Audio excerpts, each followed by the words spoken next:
क्षेत्ररक्षक मात्र आता चांगली कामगिरी करते. 4 धावांच्या ऐवजी 2च धावा मात्र इथं सेव्ह करतोय. 2 धावा मात्र सेव्ह करतोय. धावसंख्या होते ती 10. पहिले षटक संपलंय. पहिल्या षटकाच्या समाप्तीनंतर धावसंख्या झाली ती 10.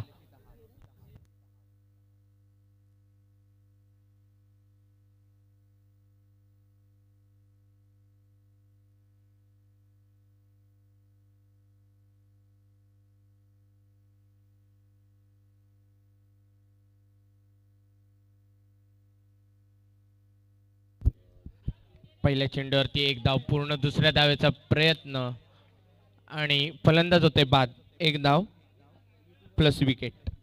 धावसंख्या झाली ती 11.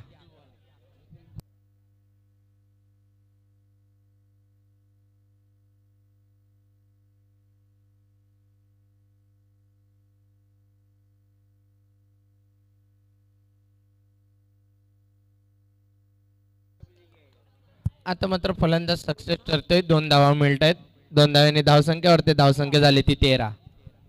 एका गड्याच्या मोबदल्यात धावसंख्या झाली ती 13. पुढचा चेंडू. पुसरी संघ मात्र आता कमबॅक करतोय. चांगली फटकेबाजी केली जाते. पुन्हा एकदा 2 धावा धावफलकावरती ऍड होत आहेत. धावसंख्या होते ती 15. अद्याप 3 चेंडूंचा खेळ बाकी असेल षटकातील.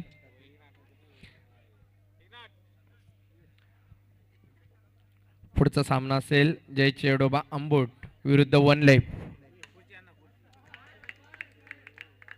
चौकार 4 धावा.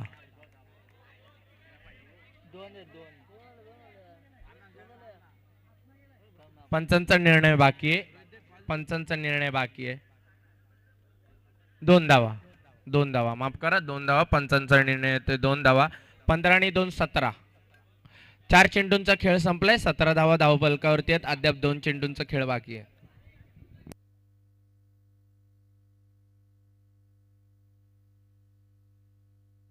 पुन्हा एकदा 2 धावा धावफलकावरती ऍड होत आहेत. धावसंख्या होते ती 19. षटकातील शेवटचा चेंडू बाकी. आंबोट संघाचा कर्णधार आणि वन लाईफ संघाचा कर्णधार आपण नाणेफेक करून घ्यायची आहे. पुन्हा एकदा कार्पेट लेवल पद्धतीने चांगलं कमबॅक करतोय पोसरी संघ आणि धावसंख्या पोहोचते ती 21 वर. आता मात्र FCC गुंडगे संघाला 12 चेंडू आणि 22 धावांची गरज असेल. 12 चेंडू 22 धावा.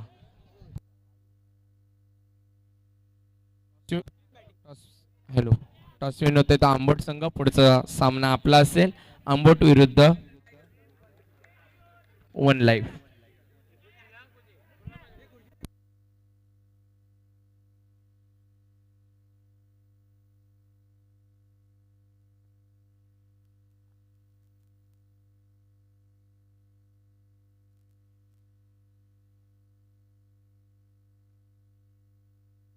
सामना चालू होते. पहिला चेंडू टॅप पद्धतीने मारलेला चेंडू. पहिल्याच चेंडूवरती धावा मिळत आहेत त्या 4. चांगली सुरुवात मात्र होते ती FCC गुंडगे संघाकडून. धावसंख्या 4 ने श्री गणेश होतोय FCC गुंडगे संघाचा.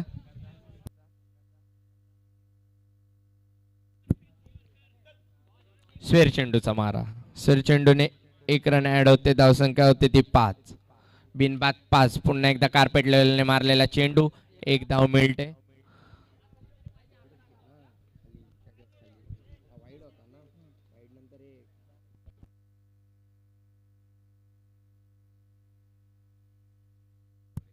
धावसंख्या झाली ती 6. पुढचा चेंडू पुन्हा एकदा. आता मात्र फलंदाज चुकी करतोय. स्वस्तात मात्र माघारी परततोय तो फलंदाज गुंडगे संघाचा.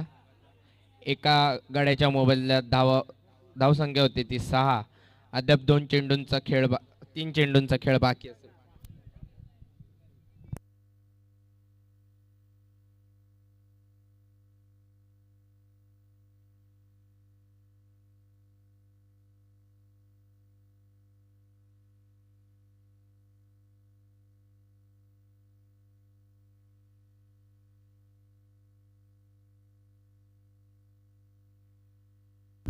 पुढचा चेंडू रोनक मात्र येतोय फलंदाजी मार्कवर. 1 धाव पूर्ण होतोय.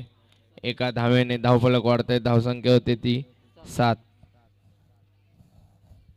4 चेंडू झाले. 4. 2 चेंडूंचा खेळ बाकी. पुढचा चेंडू कार्पेट लेवलने मारलेला चेंडू क्षेत्ररक्षक मात्र चुकी करतो आणि 4 धावा मात्र फलंदाजाला मिळत आहेत. जिथे एक धाव होती तिथे मात्र 3 धावा एक्स्ट्रा जात आहेत. धावसंख्या वाढते. धावसंख्या होते ती 11. 1 बाद 11. चांगली फटकेबाजी होते गुणगे संघाकडून. पुन्हा एकदा बॅक टू बॅक दुसरा चौकार.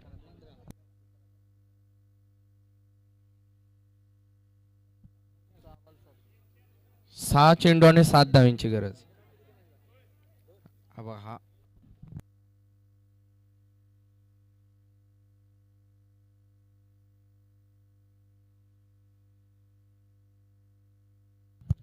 पुढचा चेंडू 1 धाव मात्र मिळते. एका धावेने धावसंख्या वाढते. ती जाऊन पोचते 16च्या घरात. 5 चेंडू आणि 6 धावांची गरज.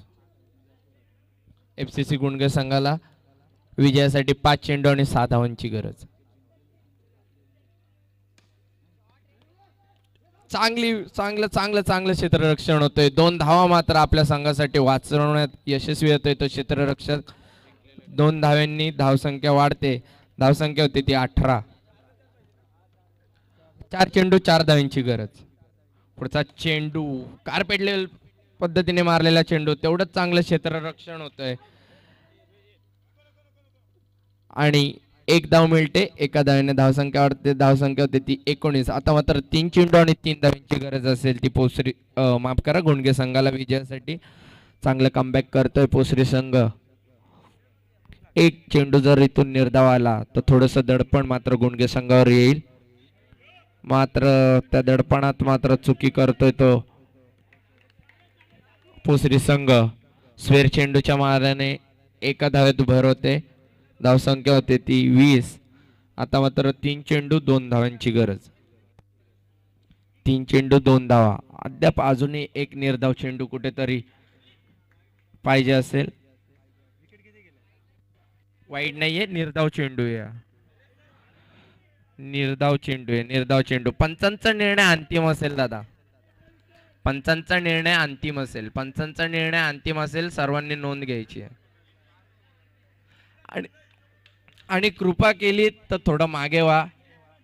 फलंदाज कुठे फलंदाजी करतोय, यष्टीरक्षक कुठे चेंडू पकडते काहीच दिसत नाही. थोडं जर मागे झालात आम्ही निर्णय देऊ. 2 चेंडू 2 धाव्यांची गरज. चांगला फटका. इथे विजयश्री मिळवून देतोय तो गुणगे संघाचा फलंदाज आणि धावसंख्या होते 4 ने वधारते आणि इथून FCC गुणगे संघ मात्र विजयी होते. पुढचा सामना त्वरित आपण क्षेत्ररक्षण लावून घ्यायचं.